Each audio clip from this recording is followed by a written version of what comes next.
¿Cómo ha cambiado la escuela? Así podíamos empezar esta conversación que tenemos por delante con bienvenido Martín Fraile. Bienvenido, buenas noches. Hola, buenas noches, Ana. Decimos que cómo ha cambiado la escuela porque ahora vamos a hablar de la escuela del franquismo y de la escuela de la República, que son las que están reflejadas en un museo pedagógico que existe en Zamora y que la Universidad de Salamanca ha impulsado un poco más, si cabe, en la última semana, inaugurándolo de forma oficial. Un museo pedagógico que nos hace ir a nuestras raíces y a nuestra historia, bueno, no tan reciente, pero hay personas que ahora mismo nos ven que han vivido esa escuela, ¿no? Efectivamente, así es. Es un museo pedagógico que recrea, en estos momentos, pues prácticamente todo el siglo XX, ¿no? Los grandes momentos históricos desde el punto de vista educativo. El periodo de la Segunda República, la escuela franquista o la escuela del nacionalcatolicismo y luego posteriormente, a partir de la Ley General de Educación del 70, la escuela nueva, la escuela que procede ya de la Ley General de Educación y la LOSE en adelante, hasta finales del año 2000, ¿no? Ahora los espectadores que nos ven desde Salamanca y desde toda la provincia, a lo mejor no conocen este museo que, como digo, está al ladito, está en Zamora, es una buena oportunidad acercarse en cualquier momento al campus Viriato y poderlo ver de cerca, pero digamos que tenemos un acercamiento aquí a Salamanca del museo con una exposición de cuadernos escolares. Esto es un aperitivo, ¿no?, para que la gente conozca un poco lo que hay allí. Así es. Mira, desde el año 2007 que inauguramos oficialmente el museo, que entonces lo denominábamos Museo Pedagógico del Museo de Salamanca, y lo inauguramos los compañeros que en aquel momento formamos parte de la dirección del Departamento de Teoría, Historia y Educación y algunos otros compañeros que estaban involucrados en la idea, ¿no? Luego ha sido recientemente, el curso pasado, a finales del curso pasado, el día concretamente la Junta de Gobierno del 27 de julio, cuando la universidad lo aprueba como centro propio. Queríamos realmente tener este aval de la universidad porque teníamos que consolidar unos espacios y desde el punto de vista administrativo y de gestión nos interesaba esta fórmula. Entonces, la semana pasada el rector, en compañía de otras personalidades del mundo de la educación y de la sociedad zamorana, pues se inauguró oficialmente. Una vez inaugurado oficialmente, queríamos dar al público, queríamos dar una imagen pública de este museo y entonces decidimos hacer una exposición sobre cuadernos escolares de alguna forma para trasladar a la sociedad, en este caso la ciudadanía salmantina y posteriormente zamorana, porque luego la exposición irá para allá, la imagen de lo que es el museo y por supuesto dentro de ello la línea de investigación más importante que llevamos a cabo, que es la cultura escrita, no los manuales sino los cuadernos escolares. Bueno, porque los cuadernos escolares, y ahí vemos de fondo algunas imágenes de esa exposición, los cuadernos escolares, cuántas cosas nos dicen de cómo se enseñaba y de qué cosas se enseñaban entonces, ¿no? Y del cuidado que había que poner con la propia forma, con la propia escritura, esas caligrafías, ¿no? ¿Qué de cosas cuenta un cuaderno escolar? Pues nos cuenta muchísimo. Nos cuenta Mira, el cuaderno escolar nos habla del currículum formal, nos habla de los contenidos oficiales, de la metodología de la enseñanza, la disposición de los alumnos en la clase, nos habla de todo eso, pero al mismo tiempo nos habla de lo que ocurre dentro de la clase en muchos momentos, de la intrahistoria de la escuela. Porque en algunos momentos, al margen de las escrituras oficiales, también están las escrituras propias de los niños, las escrituras infantiles, que nos cuentan sus preocupaciones, sus sentimientos. También aparecen en los cuadernos. Y lo tenemos como un capítulo al margen, lo que denominamos nosotros las escrituras al margen, ¿eh? Y también realmente los cuadernos nos aproximan todo, nos presentan todo ese bagaje. Lo formal, realmente lo que marca el Ministerio, los contenidos formales, pero también lo informal, ¿no? Bueno, y esos cuadernos obviamente serán muy distintos, los que provengan de la época de la República y de la época posterior, de la época del franquismo, ¿no? ¿Cómo son distintos esos cuadernos? Nosotros presentamos en esta exposición un recorrido por todos los cuadernos que han existido en la escuela primaria. Hablamos de 3 tipos de cuadernos: el cuaderno del alumno, el cuaderno del maestro y los cuadernos, por así denominar, oficiales. Dentro de los cuadernos de los alumnos diferenciamos entre los cuadernos individuales, el típico cuaderno de cada uno de los niños de las actividades de cualquier asignatura, el cuaderno de deberes que decimos o de actividades, y luego cuadernos colectivos. Cuadernos colectivos hacemos también una diferenciación, lo que es el diario de clase y el cuaderno de rotación.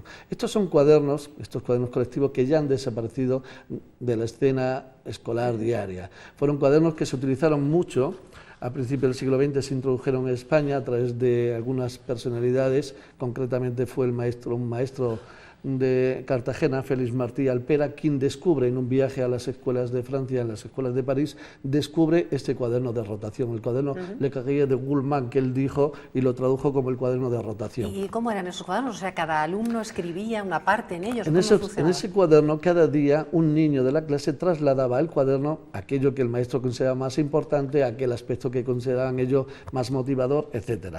Y al final, pues todos los niños, pasaba por todos los niños, rotaba entre toda la clase, con lo cual al final del curso tenemos un documento de primerísima mano para conocer perfectamente el desarrollo de esa actividad, de la actividad académica ahí.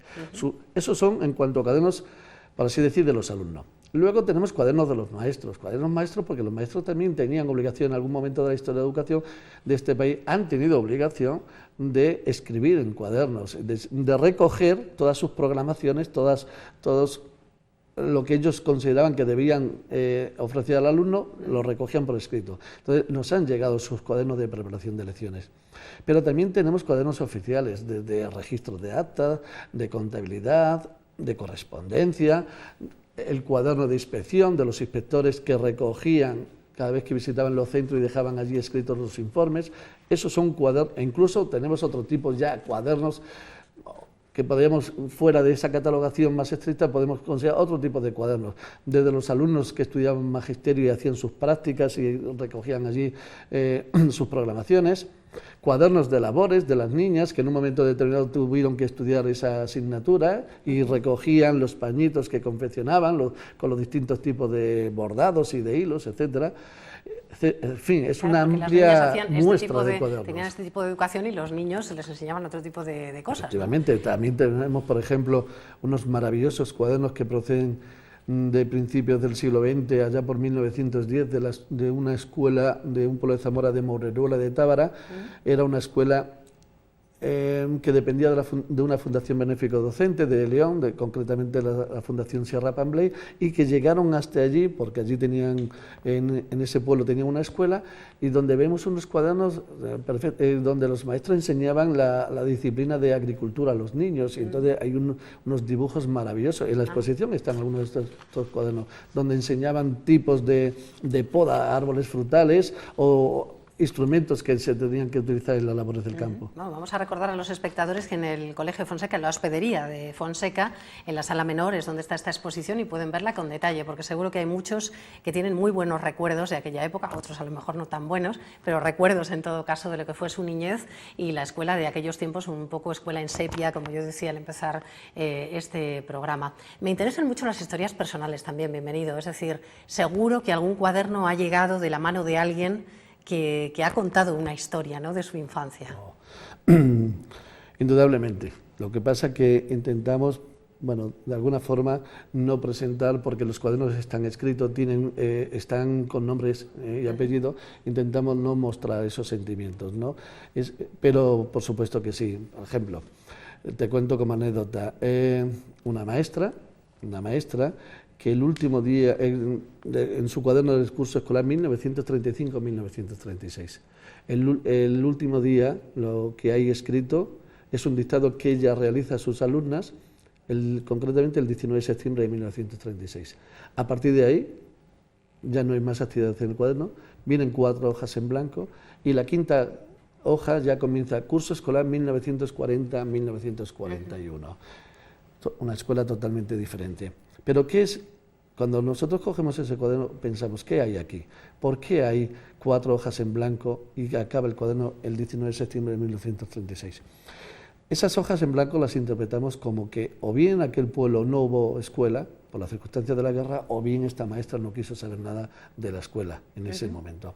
Y lo último que dejó escrito es un dictado que hace a sus alumnas un soneto de Góngora, La Rosa, se titula, donde realmente habla de la belleza de la rosa, pero al mismo tiempo de lo efímera que es esa vida.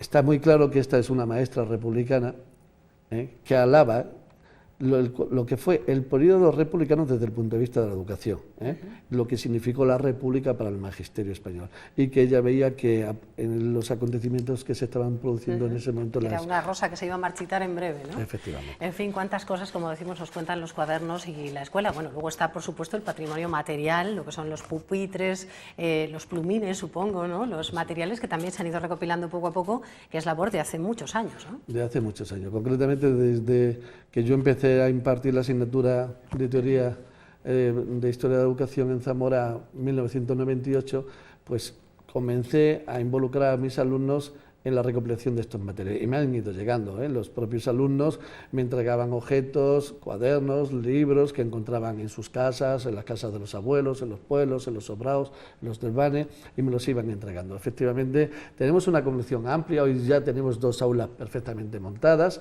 que es el aula de la Segunda República, con todos los recursos, con todos los objetos, y el aula de la escuela franquista. Al margen de lo que nosotros hemos recuperado y buscado por ahí, pues también nos han aportado. Mucha gente nos llama y nos ofrece ya materiales.